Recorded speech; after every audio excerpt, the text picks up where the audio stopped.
We're live! Hello! Oh, hello! Which means Stephen has to stall for a live stream. What a Woo! tweet! He's so excited. We're He here loves the stalling For bit. the Portimao Grand Prix preview.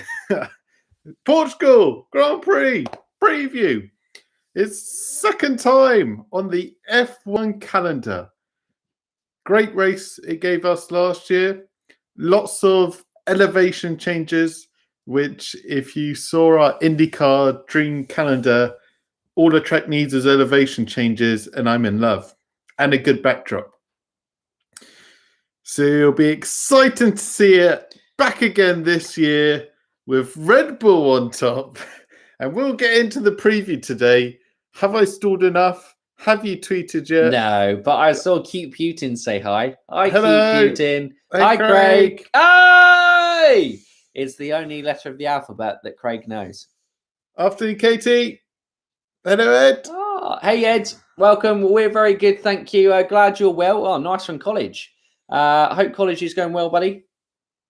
I will tweet in a second. I look at things and go, Hey, Gert. Words? Hello, Gert. I hope everyone is doing well. As I said, we're going to be previewing the Portugal Grand Prix.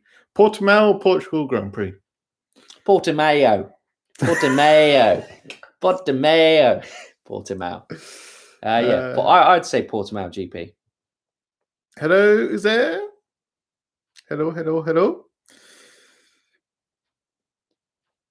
Okay, we've tweeted. Relentless Comics. We're live. What do you think about your profile picture? Intimidating. That's what I would go for there.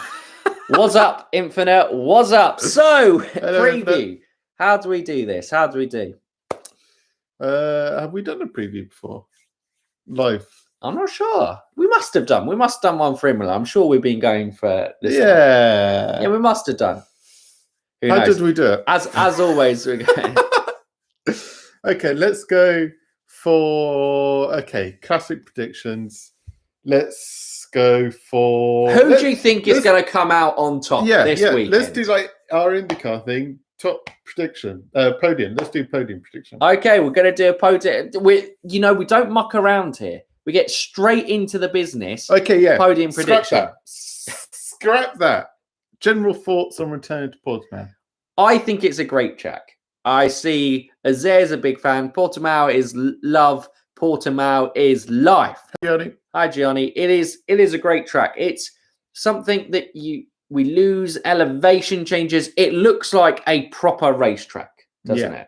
Yeah. And the best thing about it is because it was built quite modern, it is wide enough, as the F1 cars were getting wide enough, that it is suitable for modern F1. It's the hallmark of any track that we want to see. I see Azer's put in. We'll come back to predictions podium and go from there. But I'm excited to go back to Portimao. I'm excited to see if it was a one-off, like, wow, something new, or whether we're like, wow, actually, this produces some great racing. And if we get another great race, surely it has to permanently come back on the calendar. Well, it doesn't even come back on the calendar. Do they sign a multi-year deal, or is it just 1 year? I don't know.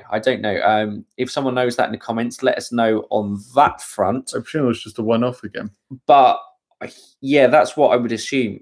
I believe the only reason that it's been an issue, it was built for F1, but budget was an issue.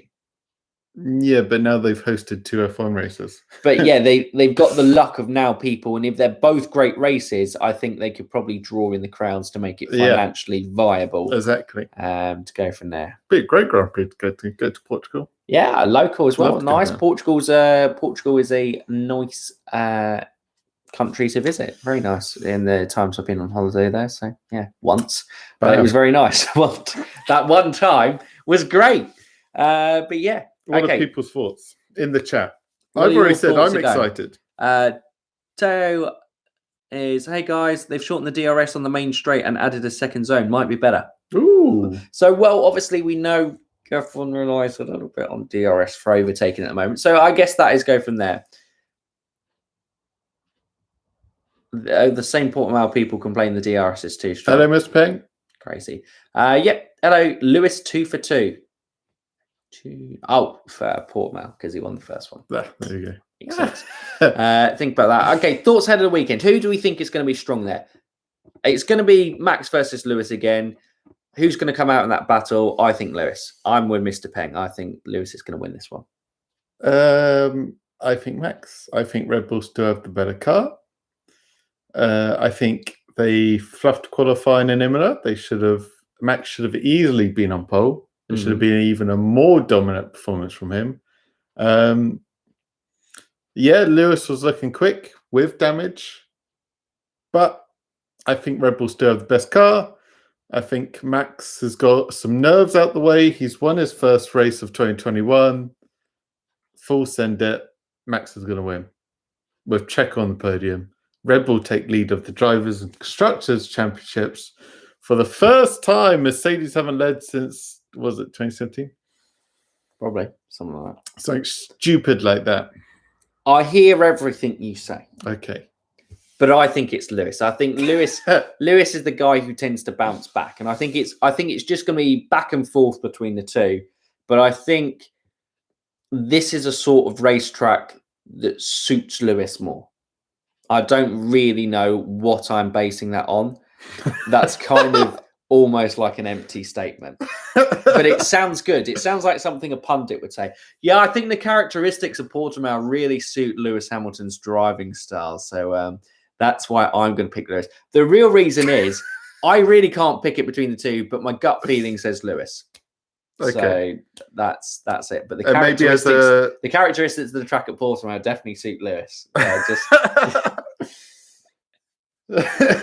So I came up with my whole spiel about Red Bull, and you're like, the track suits Lewis. The track suits Lewis. Absolutely. Hoping Verstappen, but think Lewis will win as well. I'm going for a Max win. Cheers, Stephen, up after Pato yesterday. Oh, well, don't bring it up. That's only going to make him more depressed, Katie. Unbelievable. Oh, shocking. Nice armchair analysis. Absolutely, Azair. Cheers. Thank you for that. We love an armchair. Who's that? There's an Australian bloke, isn't he? F1 armchair expert, something like that. I think he played on that. Anyway, Infinite, of course, we know Lewis fanboy. Let's see what he's got to say here. Now, the same Verstappen who cracked under pressure in qualifying and almost binned it in the safety car restart, right? There we go. There's the fighting talk from the Lewis fan we tune in to see. That's what we like. He's got the nerves back out the and way. forth. He did all that. He don't care. He's going to crack. That's what Infinite says. He's going to crack. He still beat Lewis. That's because Lewis cracked as well.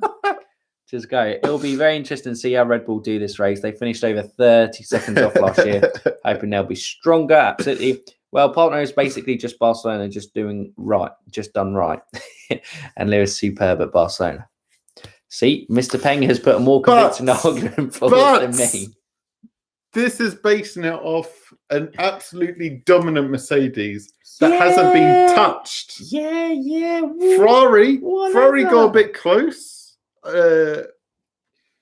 When did Ferrari get a bit close? What, at Barcelona? Didn't they do well there 17? But we're at Portimao. Why are we on Barcelona now? That was the track comparison. Oh, right. Okay. Thank you.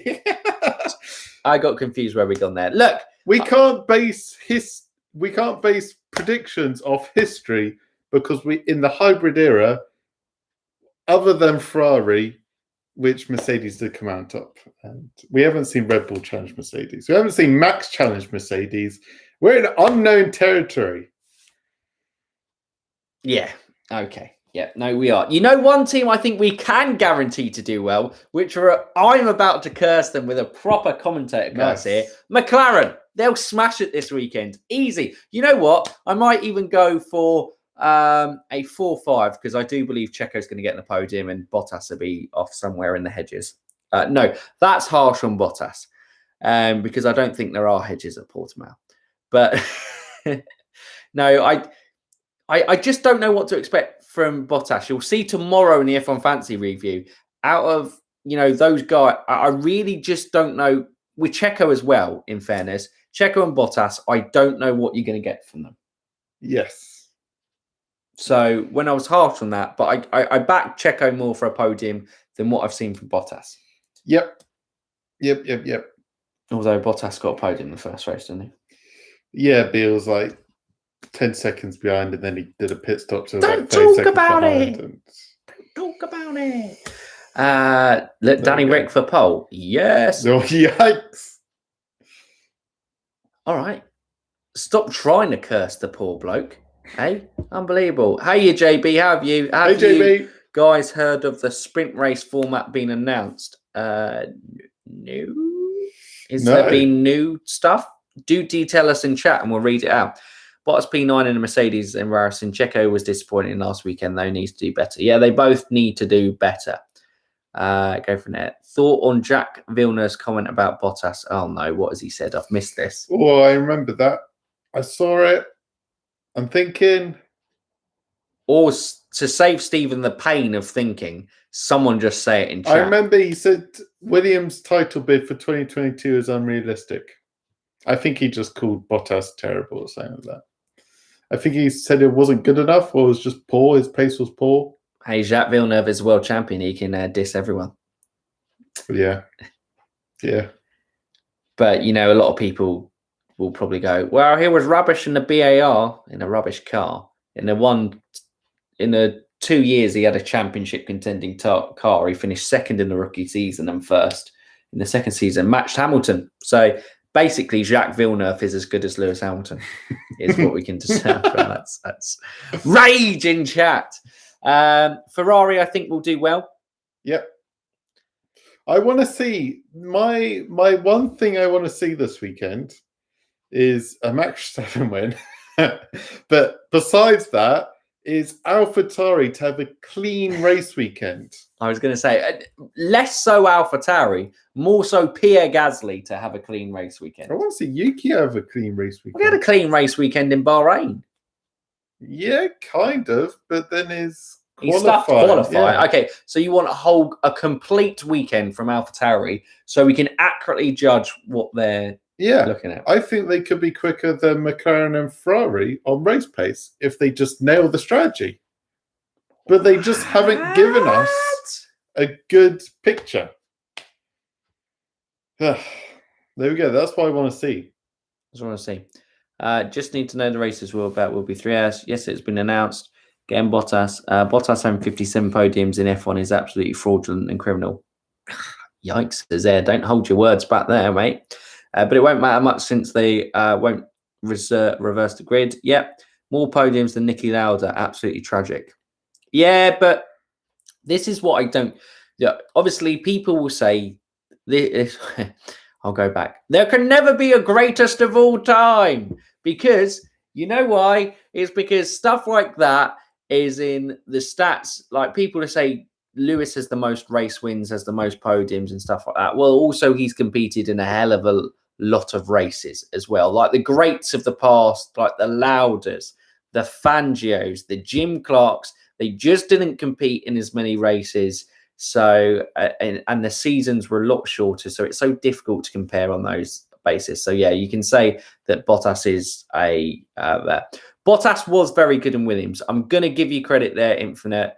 He was fantastic for the team. And Bottas is a talented driver. I just think mentally he's been crushed by Lewis Hamilton. And so therefore we're not seeing the best Lewis Hamilton, and he's going from there. And yeah, sorry, it isn't the GOAT anymore. It's the Tiger, which I came up with, which is the immortalized greatest ever racer. I've seen the news about the sprint races, but we'll come on to that after we've done the preview, because it'll be a bit awkward. Cool. Nice. Nice. It in the middle. Go from there. So nice to see you, Scott Miller, in chat. Go from hey, there. Scott. Bottas is the least impressive teammate to any world champion I can think of. Boom! You see Bottas here? Pummeled! Have another beat down, Bottas. He has no friends in this chat, that is for sure. Maybe Infinite stuck up for him a little bit for now. Scott Dixon is the Tiger. Look at that. But hey, Scott, for now. Wow. I think that's an interesting comparison. I can't make that, but I think, you know, because people will go, where F1's the pinnacle of motorsport? But I think Lewis Hamilton and prime Scott Dixon is a very interesting comparison, but people won't let me make that comparison without laughing out the room. No, Matt. No. I think they're very close. Right, okay, back to teams. Alpine, Aston Martin, they'll be rubbish, but I think Lance Stroll will do quite well. If he gets another points just finish. a thing for Lance Stroll. I don't it. get where it's coming from. No, I think he's having a good season so far. He's just doing what he should be doing. Is he? Because that Aston Martin looks awful. I don't see exceeding any kind of... No, it's not exceeding, but that's kind of what Lance Stroll does as a driver. So what I mean by a good weekend is doing what you're meant to do. That is a good weekend because you've done your job. A great weekend is obviously if you exceed those expectations and you do better than your job. But good. He's a good run-of-the-mill driver. He knows the team. He's just getting some points for Aston Martin and a team in a season that they will cry. I mean, Otmar is just going to have a sponsorship with Kleenex at the end of the season with the amount of crying that he's doing. Oh, poor Otmar. Yeah, Aston Martin, they've been lucky to get points, along with Alpine have been lucky to get points. Because of AlphaTauri not having the clean race and one of the top guys crashing out or retiring or whatnot.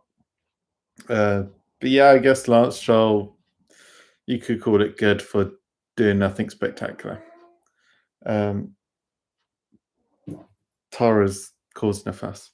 Yeah, she's doing her Aston Martin, Alpine. There we go. Alfa Romeo. I get a point. I was quite brutal with them in fantasy. I realised because I basically said they were a terrible team. Well, to pick fantasy wise, I think for what they're doing, they've improved on last year. But let's be honest, they're one of the teams that 2022 is going to be our year. Yeah. We can't be everyone's year, guys. Can't be. They're just in no man's land. They're not. Maybe they can be competitive with Alpine and Sebastian Vettel of Aston Martin, but they're not going to be scoring points unless it's an absolute mental race. We have lots of retirements from the front pack. I tell you what this needs, this preview. Right, okay. Look. Now, Infinite, you've hit a nerve. If you're defending Bottas, I'm going to defend Giovinazzi here. He has had, so 6 months. He had 2 years out of F1, and we've given other people credit. Oh, they've got to adapt to a new team. They've got there. By the time he started adapting to the new team, the Alfa Romeo car has been pretty much dog poo. And rubbish cars in F1 make good drivers look bad. Am I saying Giovinazzi is the best driver to go in Formula One? No. But is he better than Callum Ilott? I'd give or take, maybe, in terms of that situation. You don't know.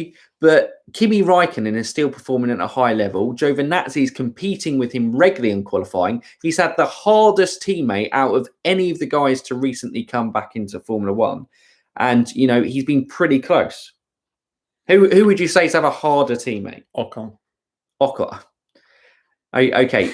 Yeah, Ricardo and then Alonso. Right, okay. Look, no, I still think Kimi Raikkonen on this day is right up there. Yes, yeah. But he's had a tough challenge. It depends which Kimi goes for. Ocon, arguably, you could say on that front. Well, but people are slating Latifi. Ocon as well, aren't they? Latifi had a very tough teammate. He's had to... Look, George Russell is great, but come on. Let's be honest. He's not Kimi Raikkonen. No. I know he's good, George Russell, and I know he's going to be very good, and he's going to be very good in... Albon, he's had a tough teammate. What you bet? No! But Gio's had the worst, and Gio He's had the worst. Respect. Italia! We need Italian drivers in everyone. It's falling apart. Gio is the GOAT. There is a GOAT. There is a tiger, and Gio's the tiger. Look at his hair. How can you not say that hair deserves to be in F1? Bloody hell. Okay. Look, okay, right. Look, I don't think Giovinazzi deserves the stick that he gets because it's difficult to really judge a driver in those teams with how bad a car is. Yes. Because now the Williams starts to get more competitive, the more mistakes George Russell is making because he's within the pack, it's easy to kind of look back look good at the back of the field when all you've got to do is beat your teammate. Yeah, I guess. When you're racing in that kind of midfield pack, it is difficult, and you're actually trying to compete for points, driving the car right on the edge. Mistakes are kind of coming in on there. Bam. But I loving the idea of a Bottas Russell pairing next year. Unbelievable. The best thing about Giovinazzi is his smile, and that's other than that. But all you need is a good smile. So therefore, Giovinazzi for the 2022 World Championship. Gio! Oh, bloody hell. Unbelievable. if Lewis wins the championship, he probably retires. Probably. No Maybe, more records to be broken. Maybe. I don't know. He just enjoys racing, isn't he? He does. He does indeed. So if he enjoys racing, he'll keep going. The same 41 Kimi is not the same as Lotus Kimi. No, he's not. Obviously, his performance levels have dropped, but there are still performances you look comparatively. If you look at kind of race restarts, and that's the best chance to kind of look at those poor cars down the grid, how well a driver is performing. Because over the course of time, the improvement in the aero package, the better cars then just pull their distance. If you look at the race starts, Kimi Räikkönen has done some really top level driving within the last year and a half, 2 years at Alfa Romeo. So he's still a very difficult teammate to face there. I feel like we sidetracked here. We have Matteo Steiner. Okay, let's get it back on track. Did I say Williams that? How many laps down are Haas going to be there? Is that one of the predictions? Well, that's the only thing they've got to go for this season. Can Nikita finish within a minute of Mick? Can Nikita not spin in a race? Yeah, true. All fun things. Haas, Williams probably. They should have had a double points finish in Imola, but got unlucky. Probably won't be looking strong at all in Portimao. I can't see, because they have focused development, and I can't see them really going up Portimao going, we'll develop the car for that race. Because we've got no data there. We have heard, obviously, that Daddy Mazepin is about to buy Haas. It makes sense, and Rich Energy could return to the sport then on that basis. What a pairing. Gene is an owner. If there is anyone who looks really keen to get out of F1, it is Gene Haas. Yeah. So it is no surprise that, Nikita's dad would... He's been at the top, and now he's having to sit at the back, and it's a pretty terrible experience. Haas won't leave. The team won't leave, because someone will buy their slot on the grid for sure. Yeah. But Haas as a name definitely could leave after 2022 if not competitive. I mean, they could leave after the end of this year. I don't even think Gene Haas is bothered about 2022. I think he's just like, I'm not fussed with F1. It's not competitive, which I'll put a controversial thought at the end of this preview. Okay. But we'll go into the preview. Team rundown. Should we actually go into our predictions? Podium prediction? Yep. Podium prediction. So I've got Lewis to win. Lewis, Max, Checo. And I'm going Max, Lewis, Checo. Okay. As the podium predictions. Do you want to do one of your not bold but bold predictions? Okay. Not bold but bold predictions.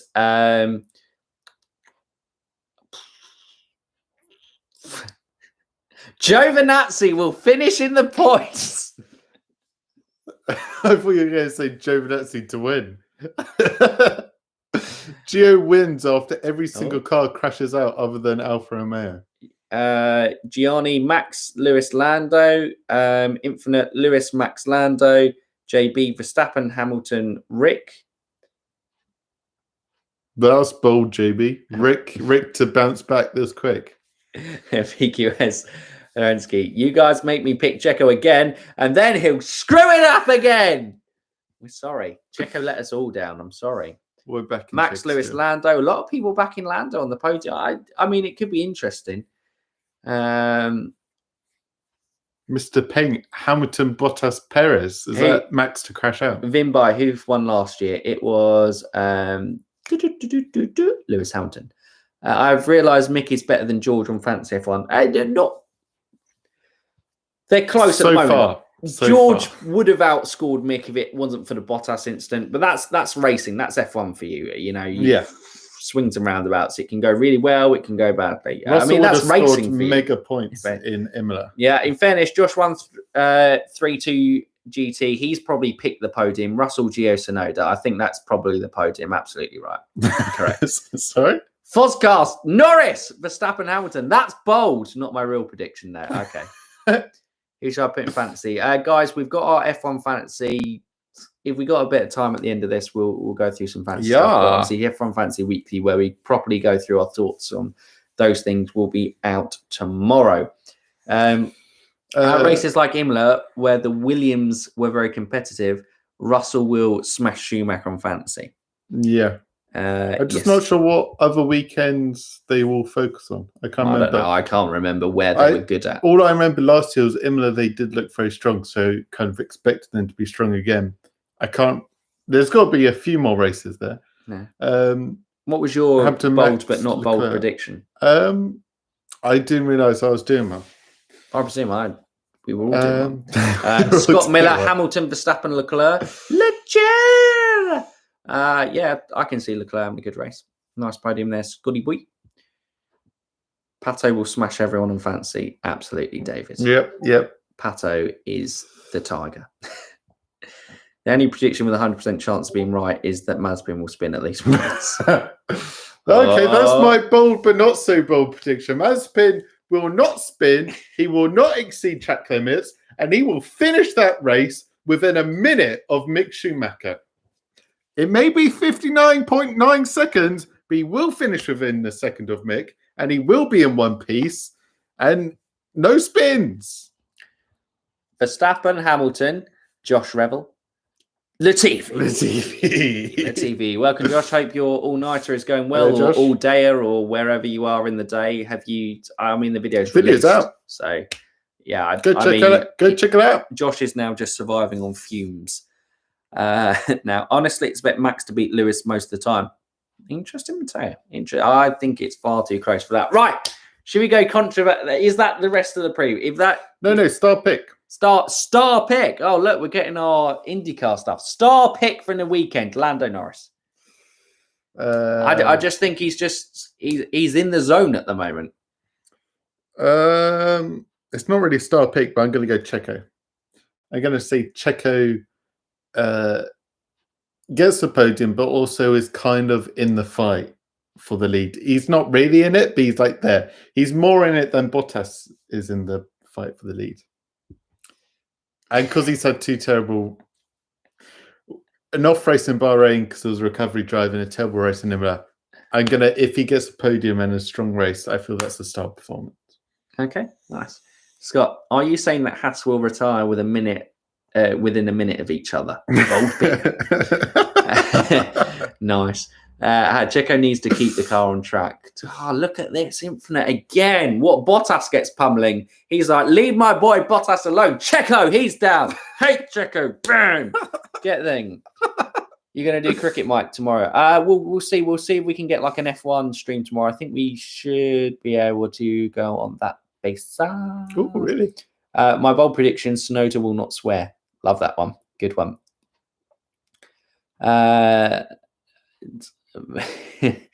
Oh dear. I think we're going for that. And you thought Ricciardo would do better than Nando, Mike, honestly. Yeah. Unbelievable. I've hurt Lando. I think over the course of the season, Ricciardo will beat Lando, but we'll see. Bottas more like Bottas. Sorry, I know that's childish. Unbelievable, JP. This is the type of stuff on the internet that is cyberbullying. We do not accept it within F1. So that's our podium, and that's our star performer predictions, and that's our random bold, not bold predictions. Okay, so we had hello Peter on poll. Hello. Welcome to the chat. Cesar Garcia. Hopefully Checo does not choke. Pressure is huge for Red Bull. It is, and I wouldn't say it's the car. I think it's just pressure of that second seat at Red Bull to up and perform. Why is Vettel's price dropping like a rock? Because Aston Martin and Vettel don't look great. Yeah, wildly. Same reason expensive. why Alonso's and Ricciardo. Okay, so the weekend we had IndyCar.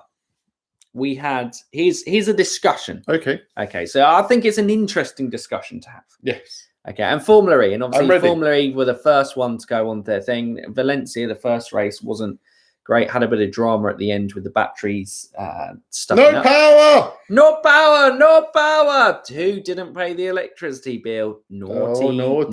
Naughty Honestly. ABB. Oh dear. You guys. Right. Okay. We watched the IndyCar race. We didn't watch Formula E race. If you like Formula E, then I think it was good races for that. But it's always going to cause controversy. Yeah. We should just appreciate the series as each trying to do their own little thing for single seaters. F1, IndyCar, Formula E, they're all different and they're all good in their own way. Right. So, but F1, it's a widely renowned thing. F1 is the pinnacle of motorsport. Yeah. Okay. So F1, I agree. F1 is the pinnacle of motorsport. I think so. Racing, and what I'm gonna need to kind of define racing as so. Racing. Here we go. So racing is driver focused. Okay. All right. So racing is driver focused. That allows the top talents the best chance to compete in the series. So I don't think F1 is the pinnacle of racing in the world. Okay. That is my thing. I think F1 is brilliant and we have that championship title, but with only 2 guys capable, and there are more guys on the grid that are capable of winning the championship. And in a series that does not allow guys who can drive really well an opportunity of winning the championship, it cannot be the pinnacle of racing. By technology, in the cars themselves, in all the infrastructure, the fact that it's a World Series, that makes it the pinnacle of motorsport, but it's not the pinnacle of racing. Bam. That is my question. That's the bam. Scott Miller, F1 is the pinnacle of automotive racing. All racing is good, different is good as well. Absolutely. And although Formula E doesn't kind of appeal to me at the moment, for whatever reason, I can't warm to it. I appreciate what they're trying to do, which is take racing to the cities. It is affordable, certainly in that aspect, and it's something a little bit different. The Valencia one was the first 1-hour racetrack. Yeah, so they're trying something new. They're very young in the periods because let's Super Formula. I don't know, has that been going since the 70s? Super Formula, maybe even longer than that. F1, obviously, we know as it currently stands, 1950s, and IndyCar, I suppose they're. Should we go 1946? 6 years post-war. Should we call IndyCar, even though it had stuff before? Let's call it on there for now. And Formula E has been around for. You can't years. judge F1. This is the 7th year. Oh, right? Here we go. This is good. So we're getting go for that. No, it's not. I would say endurance racing is the pinnacle. This is good. I'm excited because I'm gonna tear this guy apart. This is good. Oh yeah, Greg Brown. Bottas will wipe George out in revenge. Nice stuff. Were you saying something about Takuma Sato? I think Taku rocketed it. Well, I thought Takuma. We'll say this in the IndyCar podcast that's out later today. Let's go from there. IndyCar F2 or Super Formula? Oh, easily IndyCar. You're asking the wrong people. Was that F2 in there? Yeah. No. No. F2 is not comparable to IndyCar, Formula E, or Super Formula. If you think that, I don't know. It's enjoyable racing. No. It's enjoyable racing. For kids. It's a feeder series for kids. IndyCar, Super Formula, Formula E. You got the best talents in the world. F2 has kids. Kids that are developing, they could become the greatest, but they're just kids. It's just a stock series with people making mistakes and all over the place. It's only close together because they're all equally as bad as each other. In the same... Get out of here. That was a rant and a half. GT3 is better than Indian Super Formula. Infinite, you're being harsh on this. Infinite. I'll ask a question. How much IndyCar and Super Formula do you watch compared to that? Look, I think F1, the racing, I'm not saying F1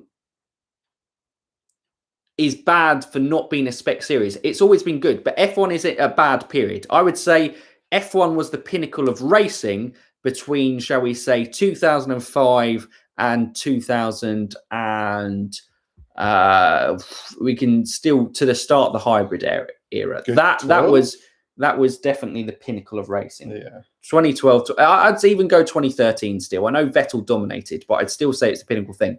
But the gap that you have in disparity in budgets and stuff, and the gap that you have from the bottom team to the top team, it cannot be the pinnacle of racing from that aspect. And that's in its current state. Yeah, in its current state. That's what I mean. And it's, F1 and endurance racing is a very good one. I don't think endurance racing could be, when the hypercar regulations come in, that could overtake as well. I think it's going from there.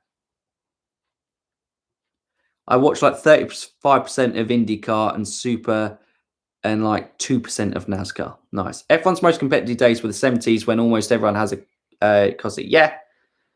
Yeah, I would go from those ones, but obviously, part of the competitiveness was in the 70s that people, still did, died. So some championship contenders were wiped out like that. But look, I think each series kind of adds to its own aspect of it. But I think for it to be a really great racing series, and I'm just talking about the on-track action racing, not the whole package. The hypercars aren't just LMP1 cars. They are different to prototypes. I believe they will be slower probably than the LMP1 hypercars, but they're more looking to go back to where Le Mans used to be in terms of cars would be created and, differentials. LMP1 cars all look the same, basically. They're just, I know the chassis are different and the powertrains are different, but yeah, on that front. Problem is TV direction and quality of footage in the 70s is bad. Yeah. Well, yes, because we didn't have the technology to be able to go. Did you see the Toyota Gazoo car? Come on. Yeah, but have you seen the other hypercars that have been rumored to go? They're definitely different to the LMP1 cars, for sure. You could class it in different ways because manufacturers could come into that. The hypercars look quite something. They do.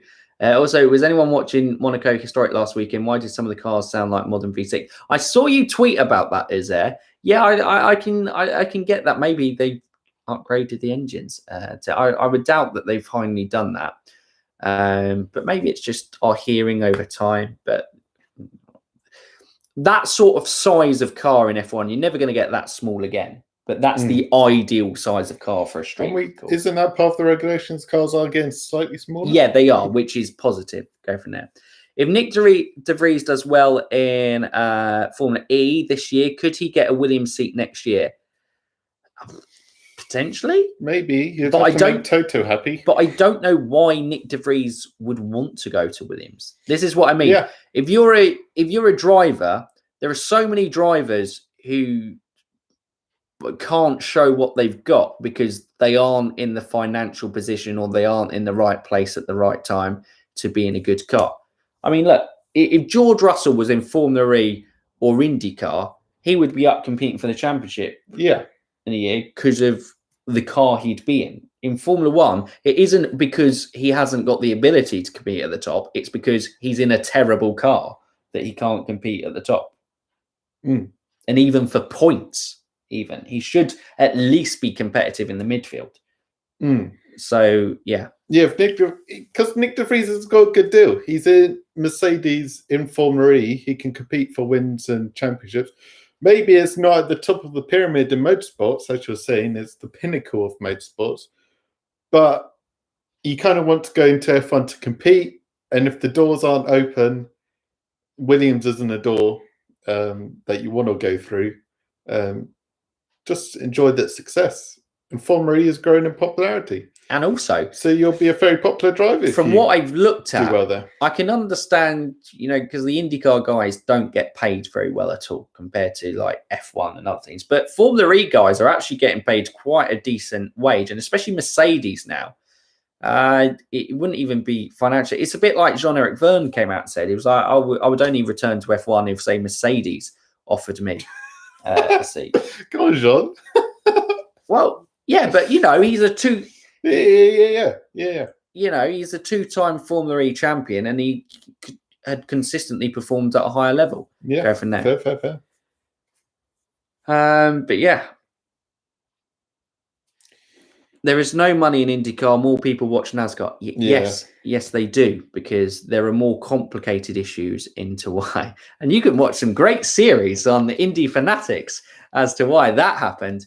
But it's more complicated. It isn't NASCAR is better than IndyCar. It's because the guys who ran IndyCar split the series twice and blew a massive budget deal that in the 70s that had knock-on effects that led them to the situation. Imagine the Super League actually happening and then failing and then splitting again. That's kind of like it's a better example. Imagine F1 split, because the guys like Williams and Haas were like, we're disappointed that it's not. They went off, but they got to keep all the F1 Super League. Williams versus Haas. In the 90s, that would have happened. Go from there. But yeah, it's a lot more complicated. IndyCar has a great racing product. In there, the marketing is horrendous. Now that they got Roger Penske on, they might stand a chance. But I think all the single-seater series, like Formula E, IndyCar, Formula One, I think they're all fantastic in their own right for what they're trying to do, and you go from there. And it's a little bit difficult trying to compare them because they all offer something. F1 is like that global thing. It's a world championship. You go around the world and you compete in all these different countries, and it's well and truly a world championship over the year. IndyCar keeps everything in-house, and it's all about kind of more focused on the drivers and the championship on that front, and obviously the elite event that is the Indy 500. And Formula E is trying to be a progressive series in bringing out external political factors into it and bringing the racing to people. And probably a lot of people who got into FE are now in F1. So not that they probably want that, but, it's probably a good drawing to people for bringing people into racing as well. But yeah. Need to look at the sprint race thing. Small Ben's happy with the NASCAR season. Every race has been a 4 Kimmies out of 5. Love to see it, Small Ben. With Formula E, I feel you have to get used to what type of racing. I was the same. I wasn't sure until I watched it. I think it just is a product that needs refining. I think the cars are too big to be racing regularly on street circuits, and that's why they've probably looked at going on to racetracks. But I don't know if they're the size that they are because they need to for the power unit. I don't know. I'm not sure on that. Goes from there. But yeah, look, absolutely. Greg Brown goes from there. NASCAR well and truly won the battle for motorsports in America because, St. Pete, 20K. In fairness, that is a street race. And Talladega is an oval. But 150K crowd-wise. It's insane the difference between the two on that front. The Indy 500 is still the largest single-day sporting event in the world. 350K plus fans every year, non-COVID. Yeah, so Indy 500 is bigger than IndyCar Championship because the Indy 500 pays more prize. Yeah, absolutely. Yeah, you can basically make a career by just winning the 500, and it's why so many drivers leave the championship but still race at the 500 for quite a few years afterwards. Exactly. We're kind of getting off topic, really. Kind of preview? I think that's kind of a little bit of news about the sprint races. They have been confirmed. That's what I can gather from the announcement, although we kind of already knew. They actually haven't confirmed where they'll be at yet, from what I can tell. But it's at 2 European and 1 non-European circuit. And the 2 European are likely to be Silverstone and Monza. We'll see a sprint race. We'll be there, guys. And anyone who's at Silverstone this year, well, hopefully, obviously, COVID vaccine passports or whatever proceeding on that front. Do you want me to give you a quick rundown of the confirmed details about the sprint races, or do you not care less? Do the people want? Just do it. Just do it. So the sprint qualifying format in full. Friday, 60 minutes first practice in the morning with 2 sets of tyres for the teams to choose freely. Normal qualifying format in the afternoon with 5 soft tyre sets available only. Qualifying on a Friday. Ugh, no one's going to watch it. Well, they can't. They'll be at work. Saturday, there will be a 60-minute second free practice in the morning with 1 set of tyres for teams to choose freely from. Okay, and then the 100-kilometer sprint qualifying in Saturday afternoon with 2 sets of tyres for teams to choose freely from. I presume the 100 kilometers means they can do it in 0 stops. Although, like we see with Formula 2 and Formula 3, sometimes sometimes it doesn't go. The alternative strategy someone tries to do on a 1-stop. Absolutely. And then Sunday is the full distance Grand. That's the schedule. How it works, who knows? So the qualifying on the Friday will determine the grid for the Saturday sprint race. Then the final results of the Saturday sprint race will determine the qualifying for the grid for the full race on the Sunday. That's how it works.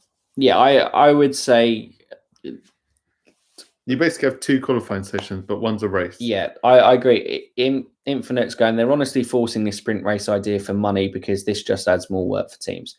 I don't know why you would mess around with it. I know people go, well, racing is racing, so I guess that's good. I guess we'll get there, and if it's a great race, we'll go, oh, good stuff. I'm old school in, I like qualifying. I like the driver skill of, and I know you're still going to get qualifying, but if you got 2 sprint races over a weekend and you're shoving qualifying on a Friday, you're basically going, qualifying is just something we have to do. Yeah. I like the fact that there's the pressure that you have to perform over 1 or 2 laps that you get within a certain segment, either Q1, 2, or 3, to get the best and quickest lap out of your competitors and do that. I think the skill of qualifying is good. And if 2022 regs work and close that field together, it is going to be, even more exciting qualifying. You just don't need to add. It's like an unnecessary addition. To the person I feel most bad for? Who? Valtteri Bottas. He can't race to save his life, but he can qualify. And now they've taken qualifying away from him. So what's poor Valtteri going to do? He's going to have to try overtake people. Valtteri doesn't overtake people. It's bullying. He doesn't defend. He doesn't overtake. Poor Valtteri. It's bullying. He now has to do it twice in a weekend. And it needs to be called out for all it is. Yeah. Formula 1 straight up bullying Valtteri Bottas. What a joke. What a joke. Any last thoughts from guys in chat? Just going on there, it was Jean-Eric Verne calling Alonso to join Formula E. I think everyone knows they'll try and call Alonso to a series, because if Alonso goes to a series, he has a massive fan base, so it brings eyes to the series and goes from there. And I think it will be challenged, because I'll round off my thoughts on that from there. Quali on Friday is just keep. From Kronos there, absolutely. Would you recommend Stroll for fantasy? We'll discuss that in tomorrow's episode, but he's definitely in thoughts for him and Carlos Sainz going into this race. I think the sprint race is just F1 adapting to the new generation, short attention spans more. I don't think so. I don't really know any. Only an hour long. Yeah, I don't even know. But I guess what you're saying is, for the casual viewer, it might draw in more casual viewers who go, oh, well, I've only got to watch a race for an hour rather than the 2 hours. I don't know too many people who would be swayed by that too much, but it might be. It might be a thing. Obviously, I work in cricket, and that was the whole role of T20 cricket, to kind of give a shorter format from one-day cricket and, of course, test match cricket as well. And then they've gone one step further and introduced a 100-ball competition. Don't even know what that's about. But the thing with the sprint races is there's like 3 points available or something like that, or like 5 points available, 3 for 1, 2 for second, and 1 for third. I think what they're trying to do, if people can only make one day on a weekend, if they then have 2 races over the course of a weekend and a sprint race thing, I agree with Infinite. I think it's a money-making decision that they could get more people go, yeah, I'll go along to Silverstone for a Saturday and watch a race. Go from there. Yeah. Because if you go, go on Saturday qualifying, a lot of casual fans are going to go, so I can only go Saturday. If they're going Saturday and they're like going, well, I get to see a race. It's not the main race, but I see a race. See a race. Thing. Yeah. That's all I care about. It might go from there. I like to see racing. I don't like to see Valtteri get bullied, but I like to see the racing. If Max Verstappen won a sprint race, would it be his 12th Grand Prix win, his 5th pole position, and his first sprint race win? Can't race. Potentially. I don't know. Stop making Valtteri race. Are you okay? Let Valtteri qualify and just leave it like that. So Parc Fermé has on Friday at noon. I don't think it's a good idea for that reason. Yeah, it feels weird to have Parc Fermé. There you go. From there, part of the reason, just down the box go, it's literally there. It's 100-kilometer race. No pit stops needed while DRS is activated. F1 is dying and they're trying to increase viewers. I don't think so. I think F1's actually growing. I disagree with you, Infinite, there, because I think Drive to Survive's brought in a whole new influx of fans. Mega. I think, obviously, the Lewis Hamilton goes in there, but they've got the 2022 regulations that can kind of bring one in. Mm-hmm. So if the 22 regulations flop, then F1 could be in a little trouble. Okay. But it relies on history, and its history will always keep bringing new fans into the sport. Another comment I saw this week from Big Boy Toto. There's actually 2 comments I want to talk about. Okay. But on the regulations next year, Toto said they're going to make the field more disjointed, whereas if they stuck with the current regulations, the field is converging at the top. Mm. So it's what always happens with new regulations. Yeah. Every time a new regulation comes in, all it does is just put someone else slightly better. So let's use an example. Ferrari dominated from 2000 to 2004. Bernie Ecclestone's like, I'm not having this anymore. Yeah. So I'm going to make a tyre rule change. And that benefited, although McLaren was still there or thereabout, it massively benefited Renault. And so Renault, McLaren fought, but then Ferrari came up. But it was those guys at the top anyway. Yeah. So basically, Toto's going, if you're expecting 10 cars going for the championship, you're not thinking correctly. You would be wrong. He basically reckons one team will take dominance again and then another team will flop again. And it start the whole new cycle again. So are the regulations, should we really be looking forward to the regulations? Yes, maybe it will completely push Mercedes off the top step, but could we just have another dominant team? Maybe that's too much of a thing to go into right at the end of the preview. Right, I'll tell you what, I'll bring it back as a positive note. So we had our Formula E, IndyCar, and F1 note. Okay. So what? My sidetrack. Go for it now. Does what this link in at all with what I just said? No. If you had anything on that, stop typing now. Stop typing. Stop it. Stop it. Stop it. I've just been cancelled. Stephen's cancelled. Just like Valtteri in sprint races. He's bringing the mood down. I'm going to move up. Look, what I think is I think open wheel racing is in a fantastic position right now. So if you're a fan of that, rather than the GT cars and stuff, I think open wheel racing is the thing, because F1 is so unique for its kind of political stuff between the teams, like how nasty and gnarly they are to each other, always trying to undercut it. You've got fantastic talent in drivers throughout the grid as well on that aspect. There's, one of the only true racing series in the world where it's a constructors championship, and that's something important in the series as well. And that will always be fascinating to watch. Formula E, you've got the fantastic stuff that it's easily accessed city. I know obviously COVID obviously limits Formula E's main big attraction at the moment, but it's street races, it's electric, it's something different. Yes, they could be less gimmicky. Yes, the cars could be smaller, especially suited for a thing. And, they do need to transition to going onto racetracks. But, there's something there. And the ability for management in drivers, they have a pool of drivers in the world, so incredibly talented going from there. And IndyCar has a fantastic pool of racing drivers where it's got close wheel-to-wheel racing series. You go in week to week, not knowing who the race winner might be, how the race is going to play out. And it is literally small teams working hard to get the perfect setup over the course of it. And even in practice 3, just before the race, that's such a kind of unique aspect, I think, to kind of nail in there. And it has one of the best calendars and most challenging calendars in world motorsport. So, that's great to that. And then you don't even get on to Super Formula, which is only a short little burst, but that's a mental series. Like racing and overtaking is like galore. They're just mental. They just go full send. Full send. And that is basically the best way to describe Super Formula. So regardless of what you like, because I saw, a lot of kind of bashing of Formula E over the weekend. Look, if you don't like a series, do what I do. It's not that I don't like Formula E, but it hasn't warmed me. I don't watch it. So don't watch it if you don't like it. Don't actively bash it, because there are people who do enjoy it. But there are so many great open wheel series and great for different reasons.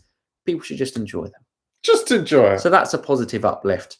Go from there. After we go from there, there will always be a dominant team in F1, and fans will cry about the same thing. Ferrari, Williams, Renault for 2 years, and Red Bull 2010, 2013. Yeah, absolutely. But Red Bull weren't entirely dominant, because in 2010 and 2012, you had two of the best seasons in F1 history, I would say.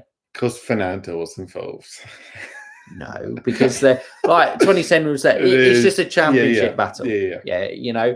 Especially just in recent history. I know it's difficult to compare. Scott obviously brought up the 70s earlier. It's difficult to really get an accurate judging of the early days of Formula racing, because it's difficult for them. As far as new ideas rules go, remember the current owners of F1 are based in the US, where NASCAR and its gimmicks are king. Yeah, that's slightly concerning. The quality of drivers beside Lewis and Max in the top 4 teams is great. Perez, Bottas, Lando, Danny Rick, Leclerc, Sainz makes a lot of great racing. Absolutely. Yep. The midfield racing is brilliant in Formula 1. Has to be said. As the regs get older, the closer teams supposedly gets. This turbo hybrid era, it's been harder to crack the nut. Yeah, because the engine has been so key. But bringing in the engine freeze will actually hopefully naturally bring teams together. And hopefully it isn't as disjointed going into new technical regs. Unless Swear Mike said go from there like 20 times. Probably. Yeah, he does that. I do that a lot. I listen back to myself and go, wow, I repeat myself. Where should we go? Like. Where should we go? Where are we going? Go like. Do you think we should go from there? Yeah, we should go from there. What does an engine freeze do? It just means that teams can't develop an engine anymore. That's how it goes. Steam's broken. I've broken Steven. Then there's the little tilt factor. I think Owen Tilt gets a lot of discredit. He can only work within the parameters that F1 give him. It's a bit like Pirelli. Pirelli get a load of flack, but F1 and the teams are giving them loads of different information. And then whenever they produce that tyre, they go, actually, I don't like that. Make something else. They're like, we just did that. All right. Well, anyway, we're getting off. We're sidetracked. That was a more positive. I was gonna bring up another comment, but I feel like you've positively ended. I've positively ended this. Like the video if you haven't already. If you've enjoyed this chat.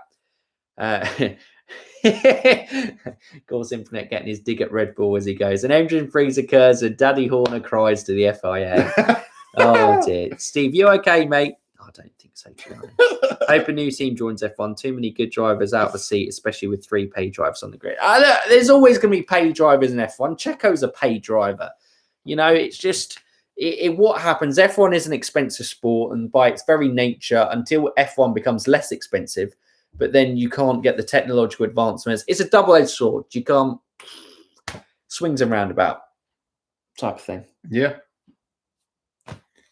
Motorsport's expensive. If we go from there, video you mean stream? Absolutely. There we go. There we go. I hope everyone has enjoyed this Portugal Grand Prix, Portimao Grand Prix, or chat. Portimao. Thank you, Grand Prix. We hope you've enjoyed. We've loved seeing your comments. Apologies for the excessive use of go from there. And let's go from there. And possible breakdowns. Justice for Bottas, remember. And Peter on pole wins the comment of the stream.